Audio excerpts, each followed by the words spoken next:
En fait, tu as des élèves qui apprennent leurs cours et qui n'ont pas de bons résultats. Tu as des élèves qui font beaucoup d'exercices en maths et en physique-chimie et qui n'ont pas de bons résultats. Du coup, cette question de savoir comment obtenir de bons résultats en maths et en physique-chimie, comment devenir bon, en quelque sorte, comment avoir des bonnes notes, c'est une question qui va revenir très souvent. Et chaque prof, chaque formateur a un petit peu sa recette. Mais pour les maths et la physique-chimie, en général, la recette, et elle revient très souvent, c'est très souvent la même. Et cette recette, elle est basée sur tout, sauf de la mémorisation. C'est ça qui fait vraiment la grosse difficulté pour beaucoup d'élèves au lycée, notamment des élèves qui passent en première, en terminale et qui vont travailler les maths et la physique-chimie en première, en terminale. Parce qu'il y a un schéma d'apprentissage qui est très basé sur la répétition, sur la mémorisation et qui fonctionne plus ou moins, on va dire, en primaire et au collège. Mais ce schéma d'apprentissage ne fonctionne plus du tout quand on commence à parler des maths et de la physique calculatoire que tu vas retrouver en première et en terminale. En gros, la mémorisation ne fonctionne pas parce que toi, tu as besoin d'aller en profondeur sur les chapitres en maths ou en physique-chimie. Tu ne dois pas rester au niveau superficiel. Par exemple, si tu veux devenir le pro de la mécanique et savoir démonter des moteurs, tu ne vas pas pouvoir te contenter d'apprendre par cœur les différents éléments du moteur, d'apprendre par cœur des schémas, d'apprendre par cœur le nom des pièces. C'est pas possible. À un moment donné, tu vas devoir entrer en profondeur et entrer en profondeur, ça va s'apparenter à aller démonter un moteur, 2 moteurs, 3 moteurs, etc.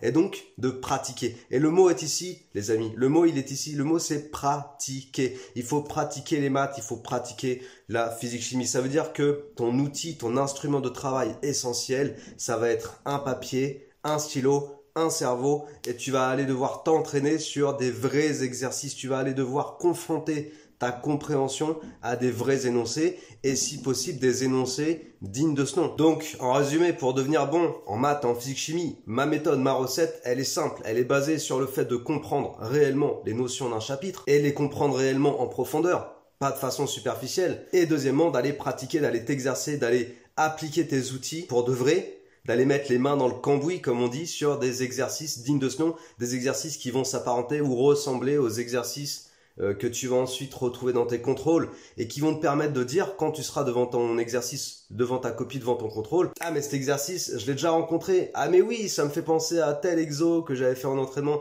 ah mais ouais, ça me fait penser à l'exo du machin, etc. Le fait d'aller mettre tes mains dans le cambouis, ça va t'habituer à bosser sur des vraies situations que tu retrouveras de toute façon après en contrôle, en interro et puis au bac en fait, tout simplement. Et là, on pourra dire que tu seras à l'aise et là, on pourra dire que tu auras vraiment tes chances d'aller chercher des bonnes notes. C'est pour ça probablement que tu as remarqué sur ma chaîne que je mets beaucoup d'importance sur les vidéos synthèse de cours et que je mets beaucoup d'importance sur les exercices bilan type interro, type bac pour t'exercer, qu'on parle de maths, qu'on parle de physique chimie, pour moi c'est pareil.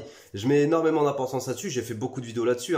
Parmi les plus de 800 vidéos qu'il y a sur ma chaîne, tu trouveras beaucoup de vidéos qui sont des vidéos explicatives de cours où on explique des notions pour de vrai, on va en profondeur, on reste pas en mode superficiel où je te dis vas-y mémorise ci, mémorise ça. Non, on essaie de comprendre la formule, on essaie de comprendre d'où elle sort, on essaie de faire une belle synthèse des idées pour visualiser l'ensemble des idées d'un chapitre et après on s'exerce sur des vrais exercices. Et pour plus de facilité justement, petite parenthèse, toutes ces vidéos synthèses et tous ces exo-bilans, je suis en train de les réunir petit à petit. Tiens, je vais essayer de mettre un visuel à côté de moi. Je suis en train de les réunir sur une plateforme sur mon site internet où tu vas retrouver de façon plus efficace, plus ergonomique, les vidéos synthèses, les exo-bilans, chapitre par chapitre, matière par matière, pour les premières, pour les terminales. Tu peux aller voir, il y a des blocs, il y a des packs qui sont en mode accès libre, il y a des packs qui sont en mode accès réservé, mais tout ça tu le verras directement. Et je vais essayer de tout réunir parce que là encore c'est autre chose de très important à savoir faire avec tes cours ou avec tout en général. Il faut réussir à synthétiser, il faut réussir à organiser. Tu vois là, moi je suis en train d'essayer d'organiser les vidéos synthèses, les exo-bilans sur une plateforme pour que ce soit plus efficace, plus ergonomique, puisque plus tu tends vers l'ergonomie, plus tu tends vers l'efficacité et donc vers une meilleure réussite. Parce que quand les choses sont pas organisées, quand les choses sont en mode brouillon, fouillis, eh ben c'est beaucoup plus difficile de s'y retrouver et donc de réussir à manipuler. C'est pour ça d'ailleurs que si tu fais une fiche synthèse, une fiche de révision sur un chapitre, n'importe lequel en maths ou en physique chimie, peu importe, et que tes idées ne sont pas organisées dans un ordre structuré, ta fiche synthèse, j'estime qu'elle va pas servir à grand chose, puisque une synthèse, c'est aussi pour moi une structure. Il faut que l'histoire ait un sens. Et là, oui, tu vas pouvoir retenir correctement les choses. Il faut de la structure. En tout cas, c'est un petit peu ma méthode, c'est un petit peu ce pourquoi je prêche. Et de toute façon, c'est ce que j'utilise dans mes vidéos synthèses, dans mes résolutions d'exercices, j'essaie toujours de garder une structure pour rendre les choses compréhensibles. Donc pour finir, pour résumer, pour avoir des bonnes notes en maths, en physique chimie, selon moi, quand tu es au lycée, en particulier quand tu es en première, en terminale,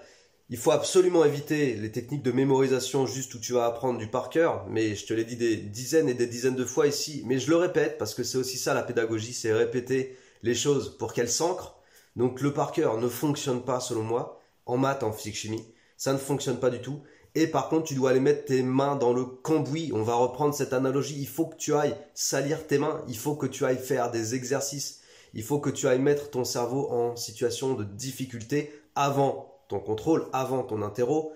Ton cerveau doit être mis en situation de stress pour comprendre comment il va réagir face à des questions difficiles et comment il va trouver son autonomie pour résoudre ces situations difficiles, pour résoudre ces questions auquel éventuellement au début t'es confronté mais t'arrives pas à passer la difficulté. Ton cerveau, en le faisant travailler comme ça, en allant mettre les mains dans le cambouis, tu vas l'habituer à plus de technique, tu vas l'habituer à plus de plasticité, à plus de capacité à s'adapter à toute situation. Et là, ouais, tu vas gagner en masse, tu vas gagner en muscle. Bah, le cerveau est un muscle, hein. Tu vas augmenter la capacité de ta machine et là, tu vas devenir efficace. Tout ça, ça prend du temps, on est d'accord. Mais faut me citer un apprentissage qui ne prend pas du temps et je serais content de l'apprendre parce que si tu veux être bon en sport, faut prendre du temps. Si tu veux être bon en musique, faut prendre du temps.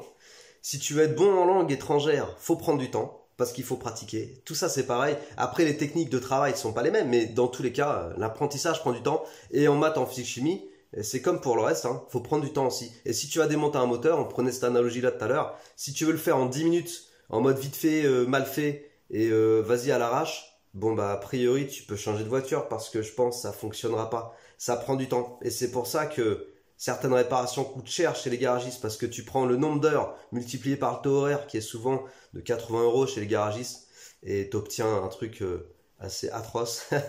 Donc tout prend du temps, même démonter un moteur. On est bien d'accord là-dessus. En tout cas, n'hésite surtout pas à aller faire un tour sur cette plateforme dont je t'ai parlé, BenCS Academy. Je vais te mettre le lien en descriptif de la vidéo ou en commentaire épinglé. Comme ça, tu retrouveras rangé au même endroit toutes mes vidéos synthèses, les exobilans en maths, en physique chimie. Je suis en train de le constituer au fur et à mesure, mais il y a déjà pas mal de choses.